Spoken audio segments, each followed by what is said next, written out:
riittää hyviä miesluistelijoissa. Tässä heistä yksi, Roman Serov, 22-vuotias luistelija Moskovasta. Hänkin Viktor Kudryavtsevin valmennettava ja hän johtaa kilpailua lyhyt ohjelman jälkeen. Musikaalista jazz-musiikki tähän vapaa-ohjelmaan.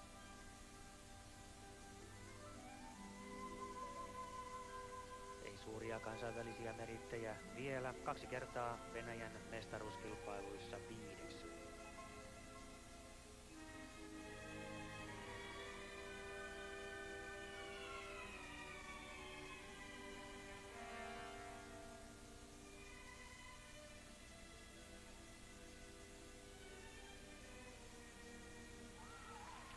Komeasti kolmoisyhdistelmällä aloittaa. Tosi jälkimmäiseen tuli 2 jalalle alas, mutta hyvä alku tähänkin ohjelmaan.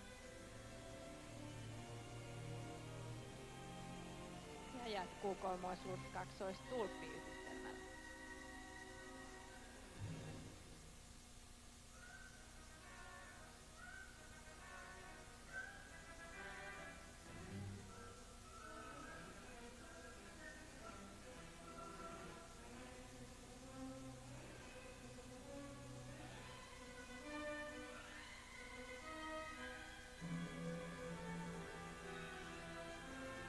Muistamme, että miesten vapaaluistelussa luistelija voi toistaa vain 2 valitsemiaan kolmois- tai neloishyppyä.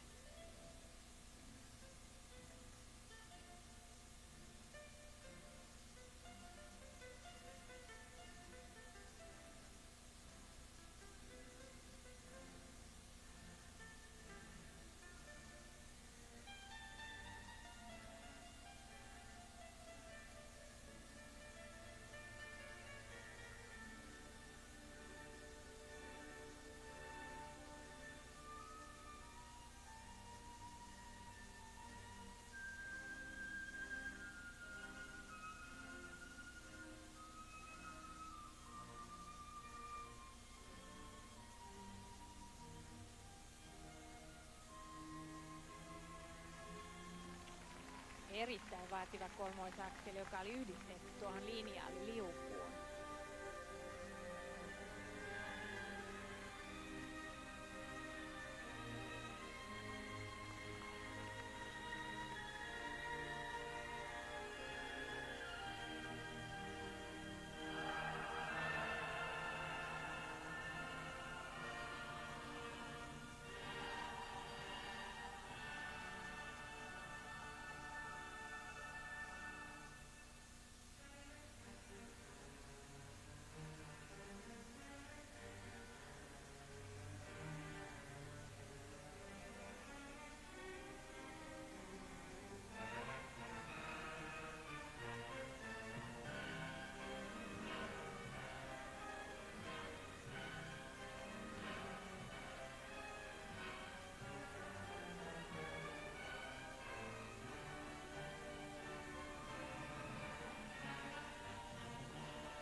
Myös Roman Serovin kohdalla voidaan todeta, että tuo loistava tekniikka näkyy niin pirueteissa, askelissa kuin hypyissä. Ja tuo tasapainoinen kokonaisuus syntyy.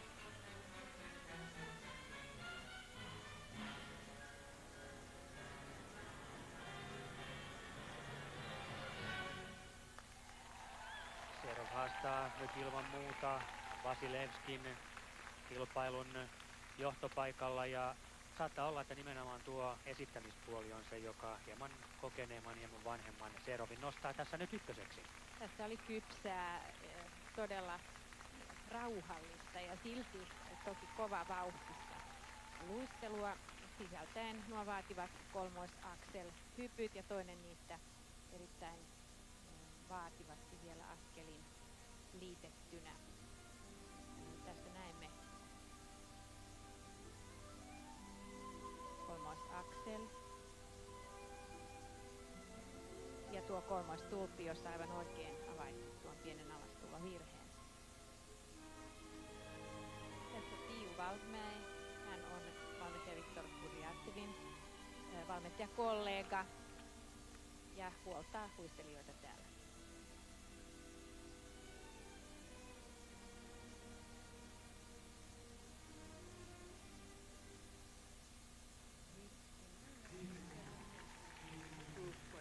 Ja tässä pisteet, jotka ilman muuta nostavat Roman Serovin kilpailun ykköspaikalle tässä vaiheessa ja täysin ansioista 5-7, jopa 5-8 esittämisestä. Ne ovat kansainvälisen luokan pisteitä.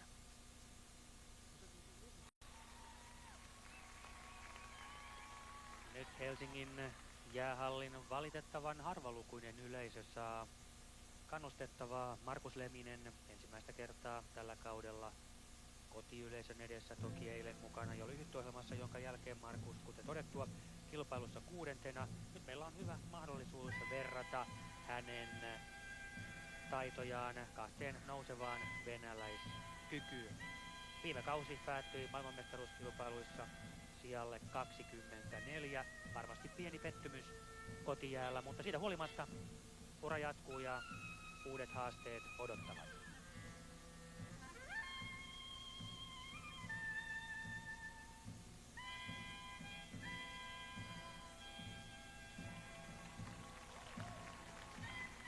Markus aloittaa kaksoisluts, kaksoistulp yhdistelmällä, eli lievästi helpottaa tuota alkua.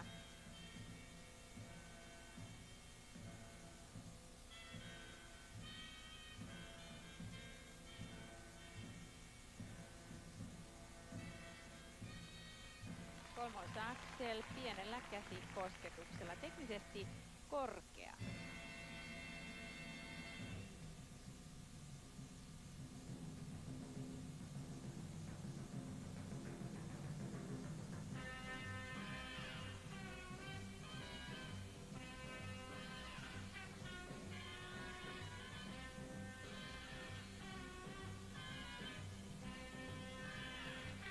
Jäi sentään. Ei sujunut nyt luistelu ihan parhaalla mahdollisella tavalla.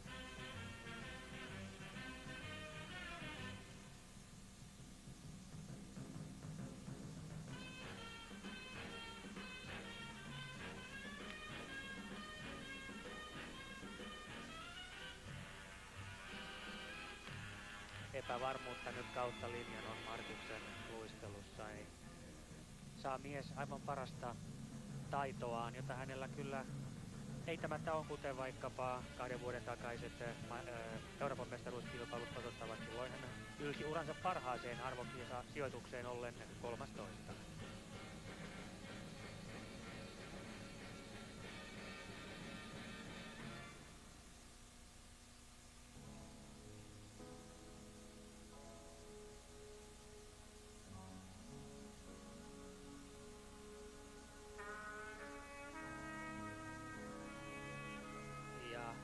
Kevään maailmanmestaruuskilpailuja muistelevat ja muistavat. Varmasti ovat jo panneet merkille, että Markus luistelee tässä samaa ohjelmaa kuin viime kaudella, joten taitaa olla niin, että tämän kauden vapaa-ohjelma ei vielä ole aivan siinä kunnossa, että sen kanssa olisi tullut tänne Finlandia Trophy-kilpailuun. Tuossa toinen kolmoisaksel, jossa 2 jalalle alastulo. Se ensimmäinen hän oli hyvä. Mutta sitten Markus on joutunut juuri näissä helpoissa hypyissä tekemään virheitä ja sitä me emme voi antaa anteeksi. Se on harmittavaa.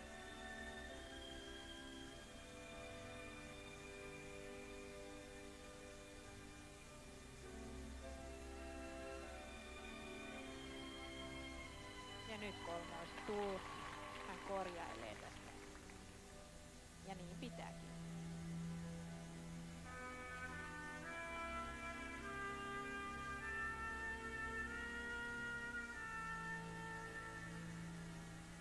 Ja sieltä tuo kolmoisluts. joten kuten tulee.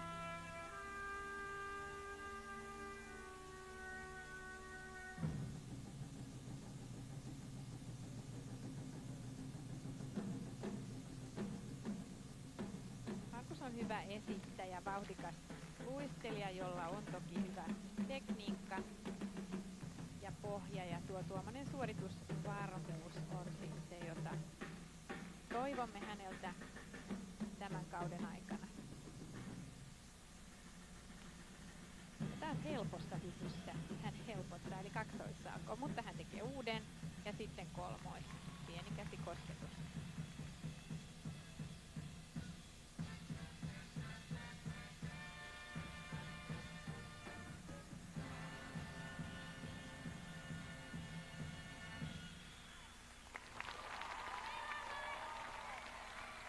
Näin 24 vuotta runsaan viikon kuluttua täyttävä Markus Leminen. Parannettavaa jäi, se kai on päällimmäisenä todettava.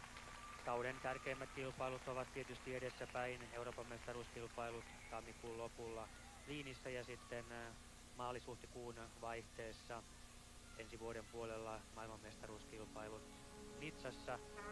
Siellä pitää luistelu kulkea huomattavasti paremmin, jos haluaa yltää samoille sijoille kuin viime vuonna kotiin. Mikä on hyvä Markuksen tämän vuoden avauksessa on se, että hän on saanut tuon kolmoisakselin nyt varmaksi. Ja sehän kyllä sekä lyhytohjelmassa eilen että tänään sujui kohtuullisen hyvin, ja kokonaissuorituksena tämä oli kyllä parempi alku kuin esimerkiksi viime vuoden alku.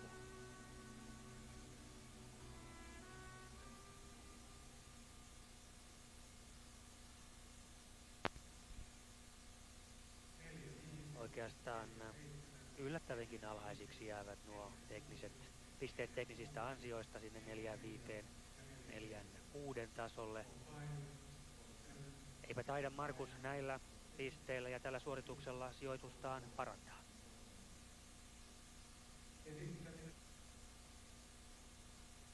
Markus Lemisen loppusijoitus tänään siis 7. Voittaja Venäjän Roman Serov saa nimensä komean seuraan. Finlandia Trofin miesten kilpailun ovat aikanaan voittaneet olympiavoittajat Aleksei Urmanov ja Aleksei Jagudin. Venäjän kaksoisvoitto, Kanadan Jeff Langdon miesten kilpailun 3.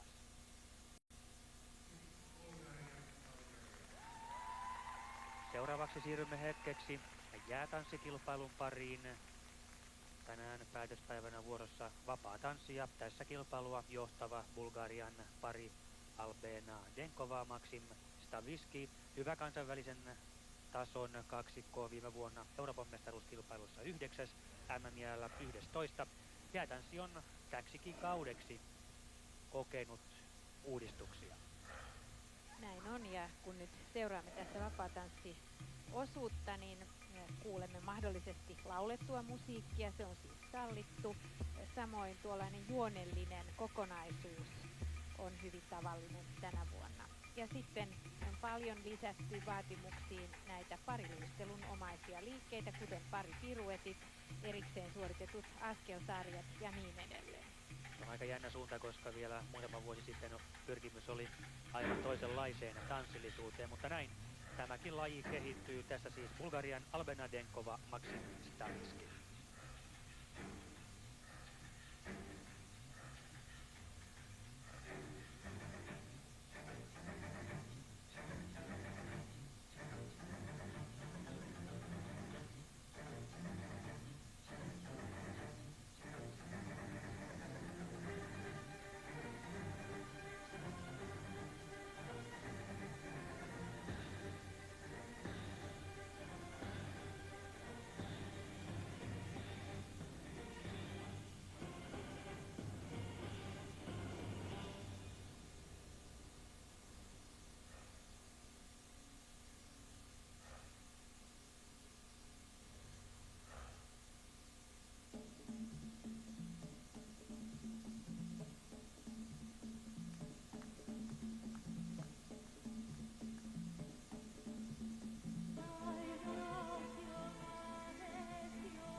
varsin rohkea musiikkivalinta. Journey to the Heart oli kappaleen nimi, eli aika jännittävä retki siinä sydämeen ilmeisesti tehtiin. Minusta hyvin onnistunut. Pidin tästä kokonaisuudesta ja tässä oli nyt kyllä onnistuttu yhdistämään tuo lauletun musiikin mahdollisuus tähän instrumentaaliosuuteen ja koreografisesti tämä oli tuore, hyvä kokonaisuus ja teknisesti taitavasti luisteltu. Tällä esityksellä he varmasti pystyvät pitämään oman paikkansa Euroopan 10 parhaan joukossa ja hätittelevät samoja sijoja varmasti maailmanmestaruustasolla. Hyvä pari. Finlandia Trofin ainut suomalaisvoitto vuosien varrella on tullut jäätanssissa. Susanna Rahkomo, Petri Kokko voittivat avauskilpailun, joka silloin vielä kulki Hansa Cupin nimellä. Tällä hetkellä Suomella ei jäätanssissa ole paria mukana. Toivottavasti tulevina vuosina jälleen on. Bulgarian pari puolustaa viimevuotista voittoaan täällä Finlandia Trofissa ja suurella todennäköisellä tällä suorituksella kyllä varmistaa voiton myös tällä kertaa. Ohjelma sisälsi hyvin omaperäisiä liikeosia, kuten tämä tässä nähty. Ja sen lisäksi kohtuullisen hyvin onnistuen kaikessa näin alkukaudessa.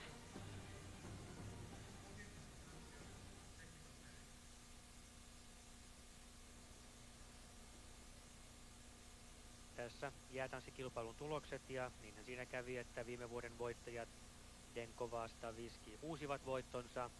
Mukana vain 6 paria ja harmillista tavallaan se, että suomalaisparia ei tällä kertaa mukana ollut.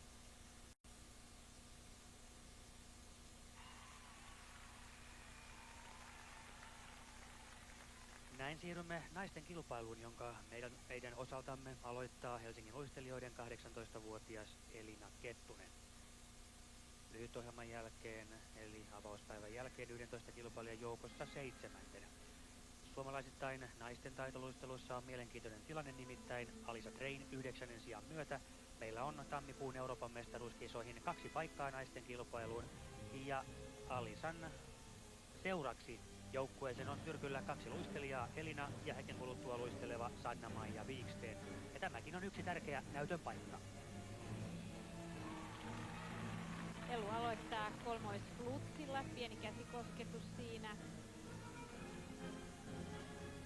Elina on teknisesti vahva luistelija, hyvä vauhtinen ja yleensä kilpailuissa minusta varma esiintyjä, kuten tuo onnistunut kolmoisritti meille näyttää.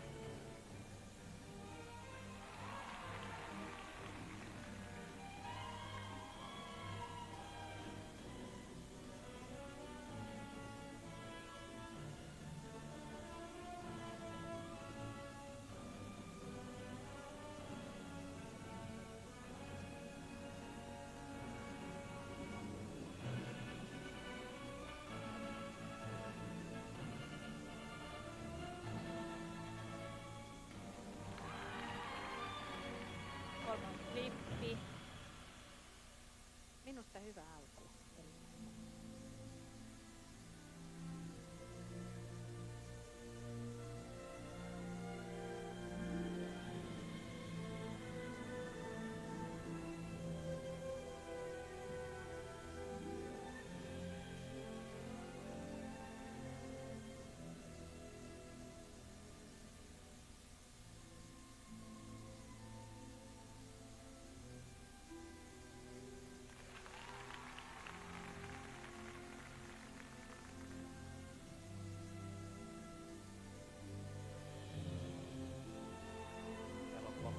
Tässäkin James Bond-elokuvasta Tomorrow Never Dies.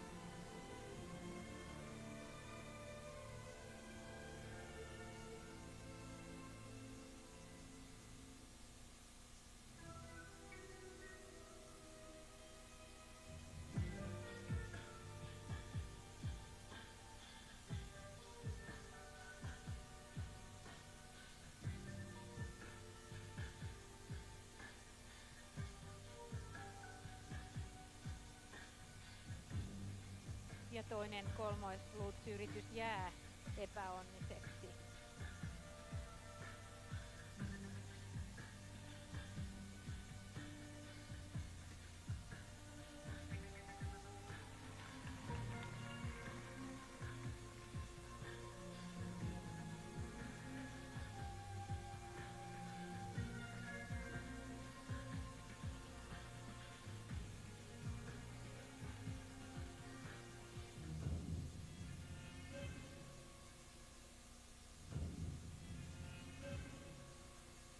samoin Salkov, jonka hän tuossa aiemmin ohjelman kestäessä teki kaksoishyppynä.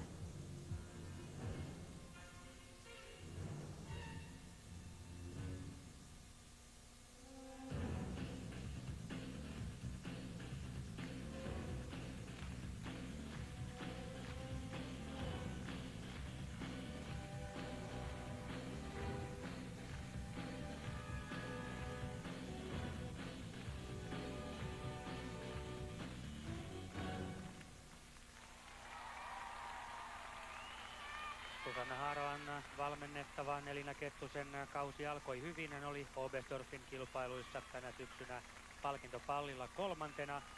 Tänään ei tie aivan noin pitkälle vie, mutta kohtuullisen hyvä luistelu kuitenkin tältä nuorelta aika tuima ilmeiseltä luistelijalta. Alkukauden perusteella Elina Kettunen näyttää olevan hieman paremmassa suoritusvireessä kuin Sanna-Maija Wiksten, mutta Euroopan mestaruuskilpailuihin, jonne Suomella siis on 2 paikkaa, on vielä runsaasti aikaa. Kummankin luistelu varmasti tästä kohenee. Nyt vuoroon Venäjän Jelena Sokolova. Nuori luistelija hänkin, 19-vuotias ja naisten kilpailussa 3. Hän on viime vuoden voittaja täällä Finlandia Trophyssa.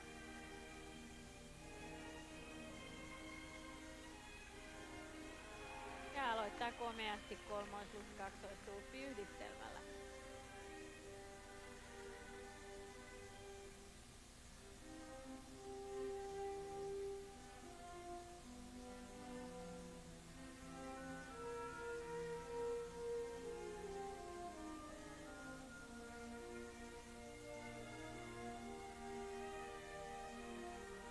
Korkea kolmoissplitti.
Ja toinen kolmoisluut toki 2 alas tultuna. Välillä tuntuu näiden vapaaluistelua seuratessa, että tuo vaikea tekninen taso, joka pyritään saavuttamaan, se aivan niin kuin kangistaa tuon suorituksen ilmaisullisesti kuolleeksi. Joskus toivoisin, että hieman teknisesti helpompaa, mutta sitten luistelulliselta tasoltaan antavampaa. Siinä myös riitti 2 alas, mutta kyllähän Sokolova ehdottomasti on teknisesti korkeatasoinen esiintyjä.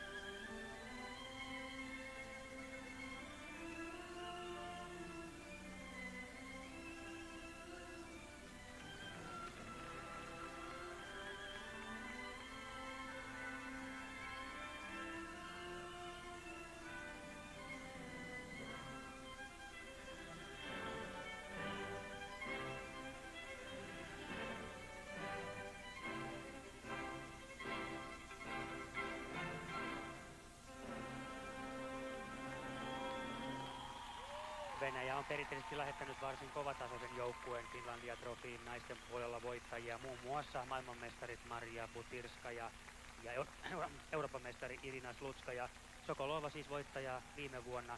Ja jos hän tänään on vapaa-ohjelman paras, hän nousee kokonaiskilpailun voittajaksi.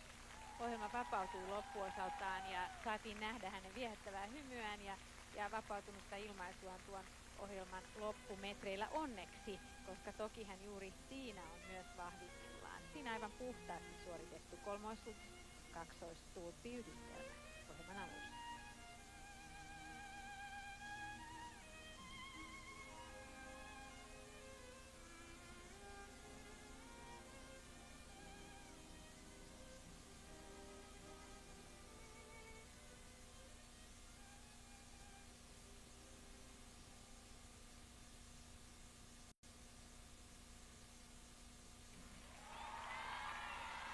Vuoroon Suomen Alisa Drey, joka nyt nykyään edustaa Riihimäen taitoluistelijoita.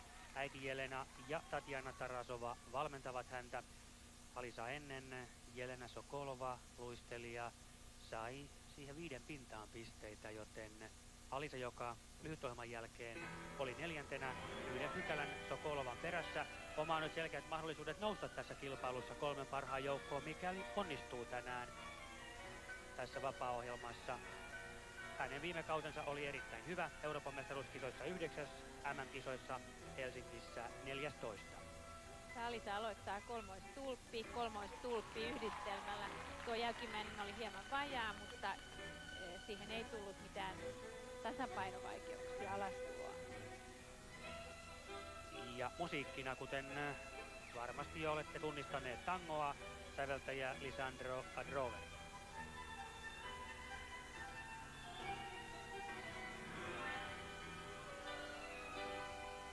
Ja kolmoisstulppi.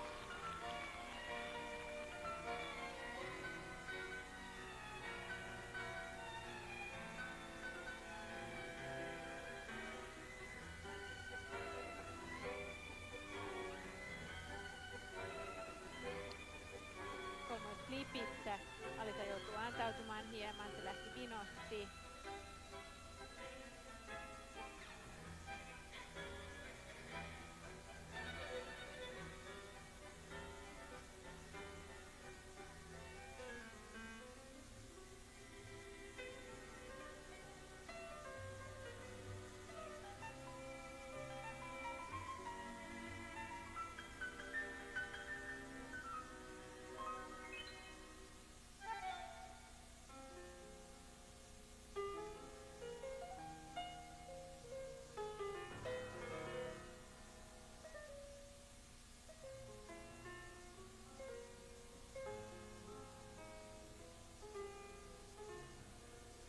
Kaunis kolmoisristi.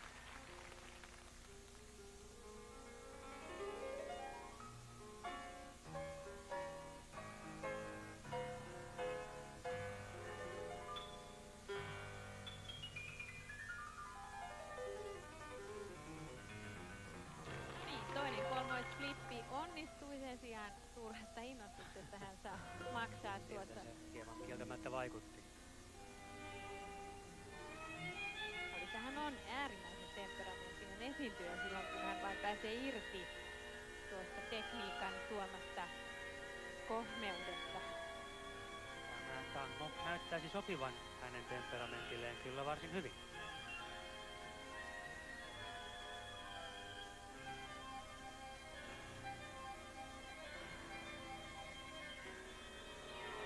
Saukko vielä kaksoiseksi.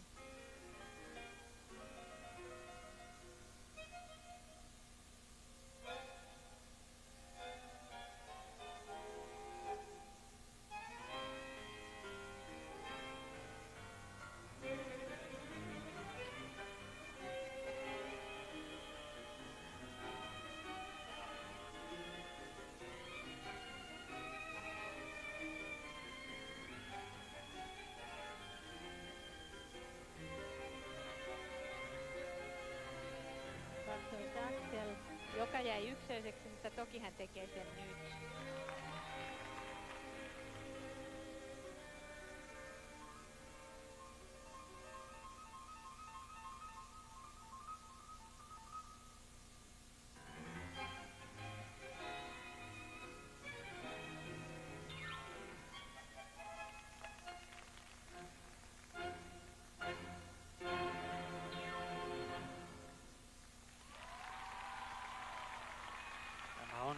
täysin uusi ohjelma tälle kaudelle. Ja sellainen ohjelma ilman muuta, jolla jälleen arvokisossa taistellaan pääsystä 10 parhaan joukkoon kevätpuolella. Selkeästi parasta suomalaisluistelua tänään, mutta riittääkö se sitten 3 parhaan joukkoon naisten kilpailussa, jää nähtäväksi.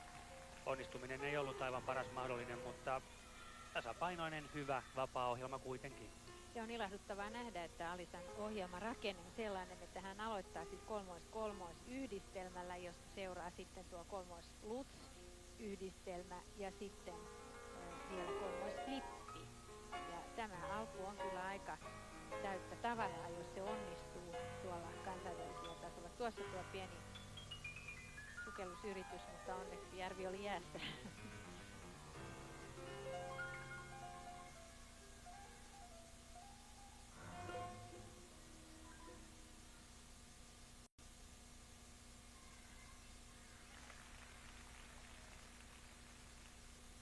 Tässä Ranskan Laetitia Hubert, joka johtaa kilpailua ennen vapaa-ohjelmaa. Häntä ennen luistelleista kilpailun kärjessä tällä hetkellä Venäjän Jelena Sokolova, joka tässä vapaa-ohjelmassa nousi Ukrainan Jelena Lyashenkon ohi. Nouseeko hän aina kilpailun kärkeen asti, voittoon asti? Se riippuu nyt paljon siitä, kuinka Hubert omassa suorituksessaan onnistuu. Hän on kokenut luistelija, 25-vuotias. Parhaimmillaan toissa vuonna maailmanmestaruuskilpailuissa peräti 4.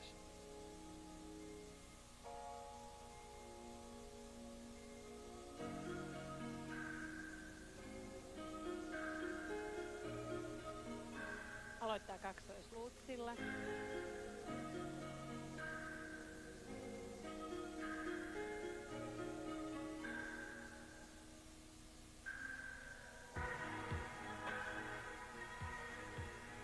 Hänen valttejaan ovat nimenomaan hypyt ja hyppytekniikka.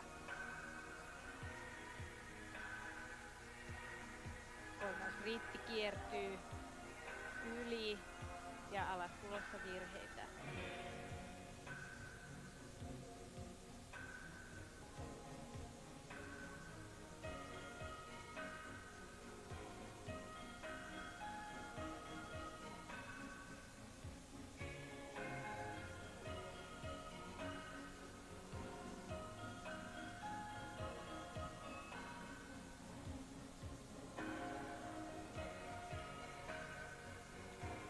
Flippi, 2 jalalle alastulo. Epäonninen alku nyt Kyllä, tällä kertaa. Tässä on nyt selkeästi se mahdollisuus, että Venäjän Jelena Sokolova nousee 3.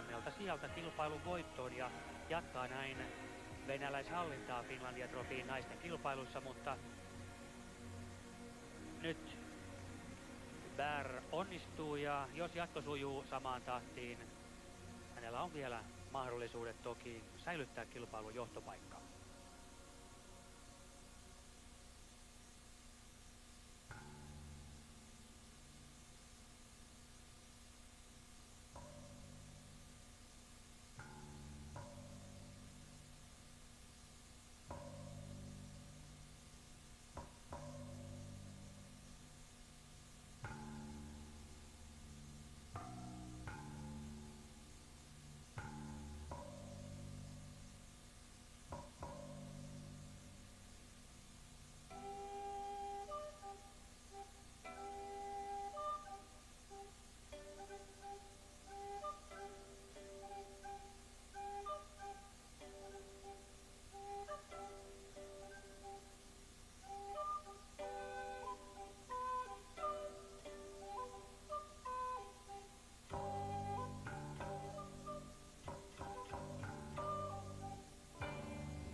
Laetitia Hubert tunnetaan taitoluistelupiireissä erittäin persoonallisena luistelijattarena ja hänen ohjelmansa musiikin valintaa myöten ja koreografia on sellainen, johon hän on itse varmasti paljon päässyt vaikuttamaan. Kaksoisflippi jälleen jää kaksoiseksi ja hän joutuu helpottamaan näin ohjelmaansa. Hänellä on selvästi vaikeuksia. Ilmaisultaan hän on hieman jäykkä ja jännittynyt tänään. Toivottavasti kauden myötä tuokin puoli sitten vapautuu. Hänellä varmasti tavoitteena kevään maailmanmestaruuskilpailut, jotka näillä näkymin luistellaan Ranskan Nizassa. Alun perinhän paikan piti olla Australia, mutta nyt kisat ovat siirtymässä Nizzaan. Ja sinne varmasti Hubertin parhaan kuntonsa tähtää. Nimittäin aivan parasta kuntoa ja taitoa ei häneltäkään tänään nähty. Hieman sellainen alkukauden tunnelma jäi tästä naisten kilpailusta kaiken kaikkiaan. Paljon jäi parannettavaa lähes joka luistelijalle, mutta kohtuullisen hyvätasoinen kilpailu kuitenkin. Ja Suomen Alisa Drey tässä naisten kilpailussa tämänvuotisen Finlandia Trofin paras suomalaisluistelija. Ja nyt sitten jännitellään, minkälaiset pisteet tuomarilta tästä ohjelmasta. Heru, Annick Kelogé, valmentaja. Tämä ohjelma jäi teknisesti kyllä helpoksi. Ja juuri tuo kolmois Lutz, joka kyllä voittajarepertuaariin ainakin kansainvälisessä kilpailussa tulee kuulua, niin siitä emme nähneet merkkejäkään.